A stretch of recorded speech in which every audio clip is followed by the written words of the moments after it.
Sunod-sunod na paalala mula sa kanyang War God system ang natanggap ni Zhou Fan pero wala naman siyang pagpipilian kundi ipagpatuloy pa rin ang kanyang pagtakbo. Sinabihan ni Li Zhang ang hinahabol nitong si Zhou Fan na mas bilisan pa nga raw nito. Ipagpatuloy nga raw nito ang pagtakas sa kanya na parang isang daga. Gusto niya nga raw makita kung hanggang saan pa ba ang itatagal nito. May isang grupo ng mga Starfall Warrior ang nakakita sa tumatakbong si Zhou Fan. Sinabi ng isang lalaki na malamang nga raw ay pagod na ito. Ito na nga raw ang kanilang pagkakataon para makuha ang bounty nito na 10 bilyon. Nagpayo naman ang isa nitong kasamahan na delikado raw ang pinaplano ng lalaking ito. Kapag nga raw na makialam sila ngayon ay baka patayin din sila ni Li Zhang. Nangatwiran pa rin ng lalaking ito na kung gusto nga raw nilang yumaman ay kailangan nilang isugal ang kanilang mga buhay. Ano ba naman daw ang mabahagihan sila ni Li Zhang ng kahit tig-100,000 kapag napatay nila si Zhou Fan? Nakumbinsi ng lalaking ito ang kanyang mga kagrupo kaya sabay-sabay na nilang tinambangan ang tumatakbong si Zhou Fan. Sinabi ni Li Zhang na hindi na rin daw masama kung magdudusa pa ng matagal si Zhou Fan bago niya ito gilitan ng leeg. Sa nakikita niyang araw ay mukhang malapit na itong bumagsak at hindi na nga raw nito kakayaning makipaglaban pa ng matagal. Malamang nga raw ay halos mababaliw na si Zhou Fan habang nag-iisip kung paano siya makakatakas sa kasalukuyan nitong sitwasyon. Ngunit mali ang lahat ng inaakala ng matandang si Li Zhang, imbis na kabahan si Zhou Fan ay natuwa pa ito ng dahil sa mga taong humaharang sa kanya. Mukhang hindi na niya raw kailangang mag-alala kung paano niya matatakasan ang kanyang sitwasyon. Ngiting-ngiti ang mga Starfall Warrior na humarang kay Zhou Fan habang iniisip ng mga ito ang pera na maaari nilang makuha. Ngunit sa isang iglap lang ay nawala ang mga ngiti sa mga mukha ng mga ito, napalitan ito ng pighati bago sila nalagutan ng hininga. Ang tatlo sa mga namatay na ito ay mga Advanced Starfall Warrior. Eksaktong-eksakto ito para umabot ng 45 ang unassigned stat points ni Zhou Fan. Hindi na nag-aksaya pa ng oras si Zhou Fan at agad na pinataas ang level ng kanyang pangunahing maneuver ang technique. Ngayon ay nasa level na ng perfection ang kanyang skill na Floating Steps of Luminosity. Naramdaman ni Zhou Fan ang kakaibang kapangyarihan na pumasok sa kanyang binti hanggang sa kanyang mga paa. Sa sandaling yun ay agad na muling tumakbo si Zhou Fan para makalayo kay Li Zhang. Nagtaka naman ang nanunood na si Guard Kai kung bakit bumilis na naman daw si Zhou Fan, paano niya nga raw ito nagagawa. Sinabihan ni Li Zhang si Zhou Fan na puro pagtakbo at pagtakas na lang ba raw ang alam nitong gawin. Pero tingin ba raw talaga ni Zhou Fan ay makakatakas ito sa kanya? Bigla pang bumilis si Zhou Fan at unti-unti nang lumalaki ang kanyang distansya mula sa humahabol sa kanyang si Li Zhang. Takang-taka naman si Li Zhang sa nangyayari, bakit nga raw bigla na lang bumilis ng ganoon si Zhou Fan? Sa ngayon ay 200% na ang ibinibigay na bilis ng perfection grade na Floating Steps of Luminosity. Naisip ni Zhou Fan na parang isang cheat na nga raw ang skill niyang ito. Marahil nga raw kahit isang peak novice warlord ay hindi na siya magagawang abutan. Malaki nga rin daw ang pasasalamat niya sa huling grupo na humarang sa kanya. Kung hindi nga raw siya nagkaroon ng 45 unassigned stat points, malamang nga raw kanina pa lang ay naging katapusan na niya. Habang humahabol ay iniisip ni Li Zhang kung ano ba raw kaya ang maneuvering technique na ginagamit ni Zhou Fan. Hindi rin siya makapaniwala na nagawang makapag-breakthrough ni Zhou Fan sa skill na ginagamit nito habang nasa loob ito ng pakikipaglaban. Ang kanyang araw skill na Gale Charge na isang D-rank maneuvering technique ay nakaabot na ng familiar level. Bukod pa nga raw doon ay nasa peak novice warlord na rin daw ang kanyang kapangyarihan, kaya nakakapagtaka nga raw kung bakit hindi na niya maabutan si Zhou Fan. Hanggang sa pumasok sa isipan ni Li Zhang na paano na nga lang daw kung isang perfection level C-rank maneuvering technique ang ginagamit ni Zhou Fan. Kung magkaganoon nga raw ay talaga nga palang napakalaki ng potensyal nito. Mas malaki na nga raw ang kanyang dahilan para hindi na niya ito dapat hayaang mabuhay. Kapag nga raw nakatakas ito sa kanya ngayon, paglipas daw ng ilang taon ay baka ito pa ang maging dahilan ng pagbagsak ng kanyang angkan. Nagalit si Li Zhang noong bigla na lang nawala sa kanyang paningin ang hinahabol niyang si Zhou Fan. Humiyaw siya sa nawalang si Zhou Fan na tumigil na nga raw ito sa pagtakbo at makipaglaban daw ito sa kanya ng harapan. Naisip ng hingal na si Zhou Fan na sa wakas daw ay nakatakas din siya sa matandang hukluban na si Li Zhang. Kailangan niya nga raw maibalik agad ang nawala niyang lakas at stamina. Uminom agad si Zofan ng health potion dahil nasa kritikal na kondisyon na ang kanyang kalagayan. Umabot agad sa halos kalahati ang health bar ni Zofan dahil nag-activate ang kanyang passive skill na 10% recovery rate. Natuwa si Zofan noong malaman nito na gumagana rin pala sa mga health potion ang kanyang passive skill. Bakit nga raw hindi niya agad ito naisip at nasubukan noon? Pero ito pa lang rin naman daw ang unang pagkakataon na nalagay siya sa ganoong kapanganib na sitwasyon simula nung nagkonsumo siya noon ng D-ranked alien artifact. Bigla namang nagkabitak-bitak ang pader na sinasandalan ni Zofan. Hanggang hindi na nga rin nagtagal at tuluyan na nga itong nagiba at nawasak. Mabuti na lang at nakaalis agad si Zofan bago siya mapatakan ng mga nadurog na bato. Pagkalayo ni Zofan ay uminom ulit ito ng isa pang health potion para manumbalik ang buo niyang lakas. Malaking bagay nga raw ang kanyang 10% recovery rate sa mga ganoong sitwasyon. Napapaisip din siya kung sino naman daw kaya ngayon ang umatake sa kanya. Agad na ginamit ni Zofan ang kanyang perception skill upang tingnan ang nabutas na pader. Doon ay nakita niya ang isang kakaibang sandata na gamit-gamit ng taong kanina pa niyang hinahabol. Naisip ng umataking si Guard Kai na mas mabilis na nga raw ngayon si Zofan. Napapaisip din siya kung nagawa ba raw talaga nitong makapag-breakthrough habang nasa gitna ito ng pakikipaglaban, o talagang simula umpisa pa lang ay itinago na nito ang totoo nitong lakas. Nakakagulat nga raw ang talento at potensyal na ipinapakita ni Zofan. Kaya kailangan niya raw agad itong mapatay bago pa man ito maging isang malaking banta sa kanilang master. Naiwasan ulit ni Zofan ang sunod na pag-atake ni Guard Kai, naisip niya na mukhang isa rin daw palang novice warlord ang umaatake sa kanya ngayon. Naisip ni Zofan na kung ganoon daw pala kalakas ang taong pumatay kay Li Hangwu, bakit nga raw ito tumatakbo sa kanya kanina? Hanggang doon palang napagtanto ni Zofan na mukhang pinlano raw talaga nito na isisi sa kanya ang pagkamatay ni Li Hangwu. Napapaisip si Zofan kung saan ba raw nagmula ang taong ito at ano ba raw talaga ang pakay nito sa kanya. Naisip ni Zofan na kailangan nga raw ay makatakas na siya agad sa lugar na ito. Ngayon nga raw na dalawang warlord na ang humahabol sa kanya, magiging katapusan ng araw niya sa sandaling mapagitna siya sa pagitan ng dalawang ito. Ginamit na ulit ni Guard Kai ang kakaiba nitong sandata para atakihin si Zofan. Napansin naman ni Zofan na mukhang hindi lang ito isang normal na pag-atake. At tama nga pala ang kanyang hinala. Isa nga palang skill na tinatawag na Helix Prison ang ginamit sa kanya ni Guard Kai upang makulong siya sa loob nito. Sinabihan ni Guard Kai si Zofan na kaninang araw ay siya ang hinahabol nito, pero ngayon nga raw ay baliktad na ang kanilang sitwasyon. Para na nga lang daw itong isang daga na nahuli sa ginawa niyang patibong. Bigla na namang nagkaroon ng flare signal sa itaas ng kalangitan. Agad din itong napansin ng kanina pang naghahanap na si Li Zong. Naisip niya na malamang ay malapit lang daw doon ang tumakas sa kanyang si Zofan. Nagmadali si Li Zong at pinuntahan ang pinanggalingan ng nakita niyang flare signal. Doon ay natagpuan na niya ang kanina pa niyang hinahanap.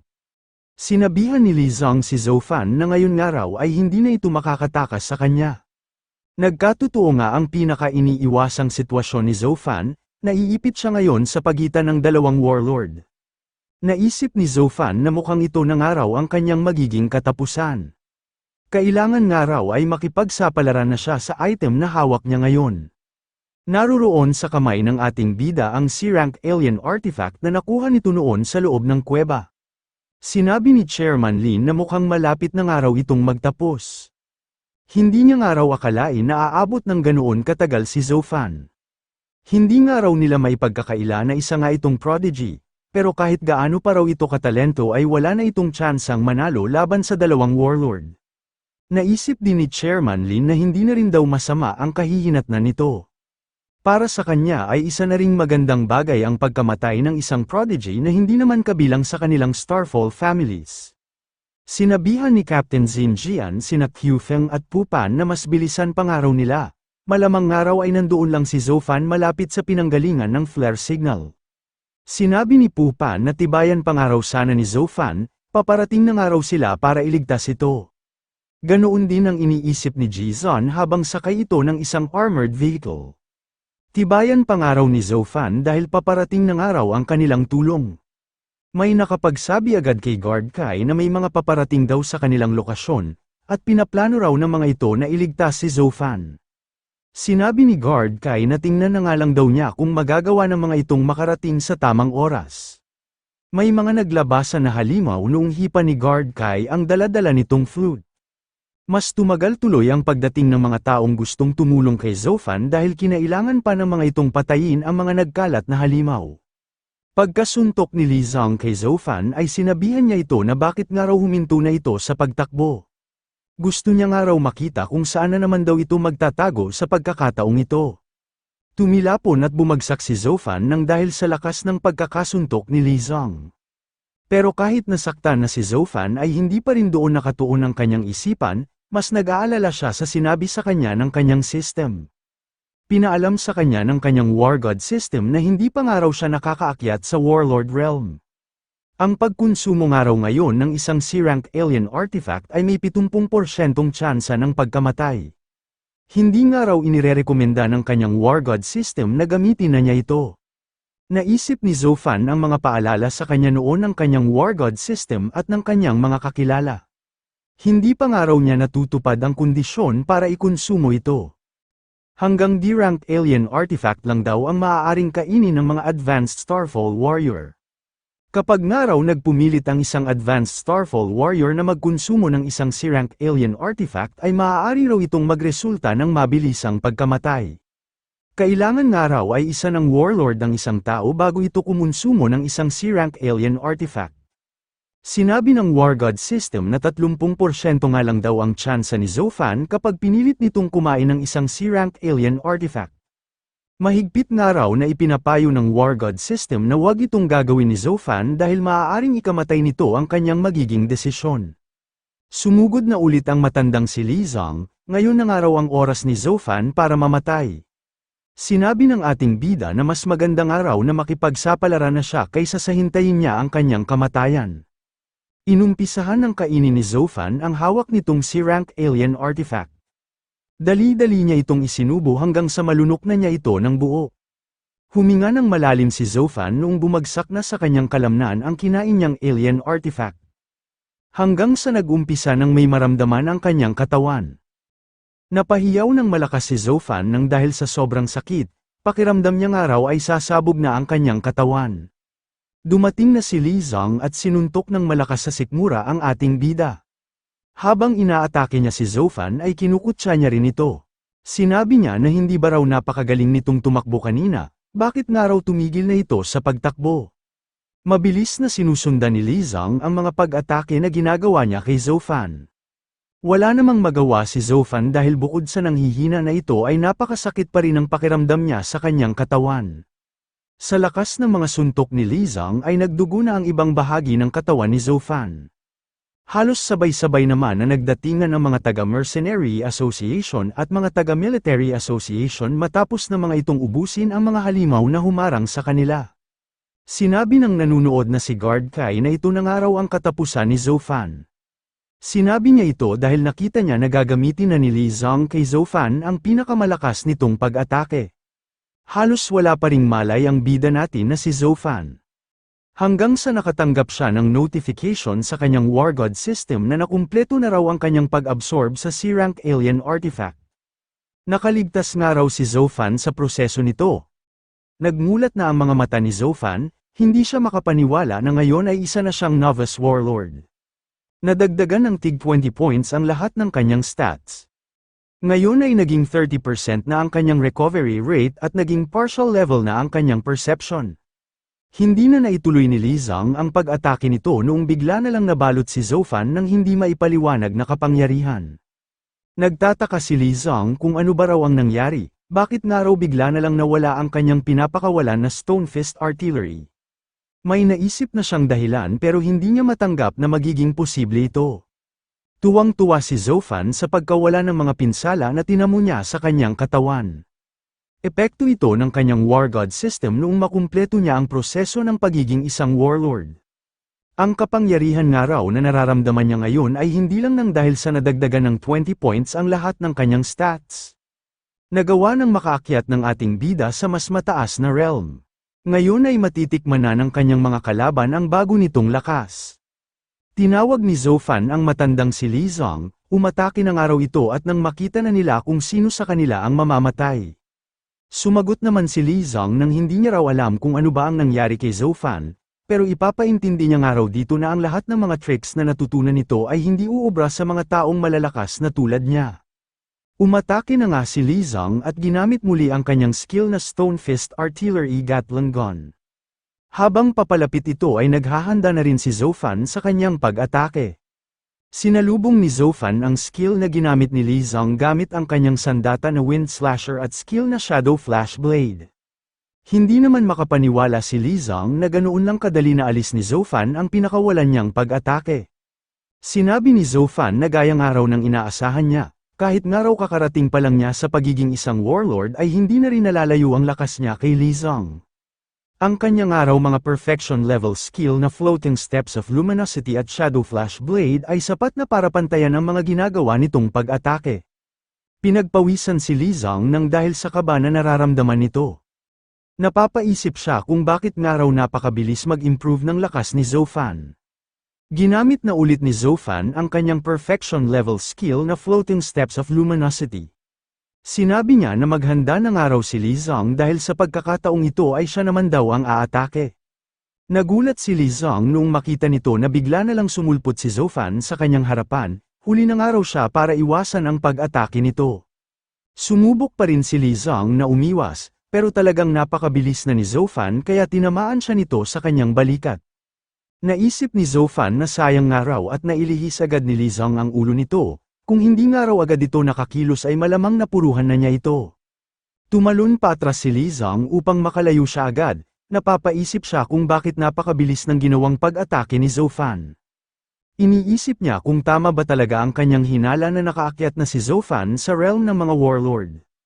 Kung totoo nga raw na isa na ngang warlord si Zhou Fan kahit na wala pa itong 20 taon, maituturing na nga raw itong isang exceptional prodigy hindi lang sa Jining City kundi maging sa kanilang bansa. Sinabihan ni Zhou Fan si Li Zong na kahit daw pala ang nakakadiring tulad nito ay may pula ring dugo na gaya ng dugo ng mga tao. Umatake na muli si Li Zong, habang papasugod ay iniisip pa rin ito na imposible nga raw na mangyari na isa ng warlord si Zhou Fan. Isa nga lang daw itong musmos na bata na hindi pa umaabot ng 20 taon. Malamang nga raw ay gumawa lang ito ng kung anong pandaraya para panandali ang lumakas. Saka kahit nga raw magkaroon na ito ng lakas ng isang warlord, wala pa rin daw itong panama laban sa kanya na isang thick novice warlord. Umatake si Li Zong gamit ang Stone Fist Artillery skill na tinatawag niyang Plasma Shotgun. Hindi nga raw siya naniniwala na magagawa siyang matalo ni Zhou Fan. Inactivate naman ni Zhou Fan ang sarili nitong combat skill na Shadow Flash Blade. Mukha man daw na malakas ang pag-atake ni Li Zong, pero wala nga raw siyang balak na urungan ito. Ginamit na rin ni Zhou Fan ang perfection level skill nito na Floating Steps of Luminosity at walang takot na sinalubong ang mga pag-atake ni Li Zong. Nagpalitan ng kani-kanilang pag-atake ang novice peak warlord na si Li Zong at ang kakaakyat pa lang sa pagiging novice warlord na si Zhou Fan. Wala na silang pakialam kung sino ang mas malakas, ang pinaka-iniisip na lang nila ay kailangan nilang manalo. Bilang parehas na warlord, nagdudulot ng malalakas na impact sa paligid ang bawat pagtatagpo ng mga pag-atake ng mga ito. Nagtataka ang mga papalapit na kaibigan ni Zhou Fan kung ano na ang nangyayari, parang may nagaganap nga raw na labanan sa pagitan ng dalawang warlord. Kung ganoon nga raw, sino raw ang warlord na kinakalaban ngayon ni Li Zong? Walang alam ang iba kung ano na ang nangyayari sa loob ng Helix Prison, pero may isang tao na nakakasaksi ng lahat ng ito. Hindi lubos maisip ni Guard Kai kung maniniwala ba siya sa kanyang nasasaksihan. Nag-aalala naman sina Pu Pan at Captain Xin Jian noong makita ng mga ito na nagkaroon ng malaking pagsabog sa gitna ng lugar na pinaglalabanan.